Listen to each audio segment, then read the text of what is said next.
කොටුවේ පිස්සොන්ව deal කරනවා වගේ තමයි සර්ලාට ළමයින්ව ඩීල් කරන්නේ. පිස්සු ගැන කියපු ඉඳලා නිකන් මතක්. පිසා කොටුවේ එකෙක් ඉන්නවලු මේ වතුර බේසමකට මෙහෙම කොක්කක් දාගෙන බිලි පිටක් දාගෙන. හරි. වාට්ටුව බාර දොස්තර ඉන්නවනේ. ඔව්. ඌ නිකන් එතනින් යන ගමන් ඉතින් උන් එන වැඩ ගොඩක් අස්සෙනේ මචං ඉන්නේ. යන ගමන් මේ එවලු ගුණදාස මොකද මාළු අහුණාද කියලා අහගෙන ගියාලු.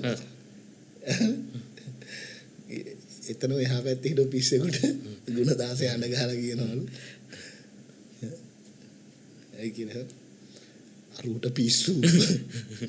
ගුණදාසයා කියනවලු දොස්තරයාට පිස්සු.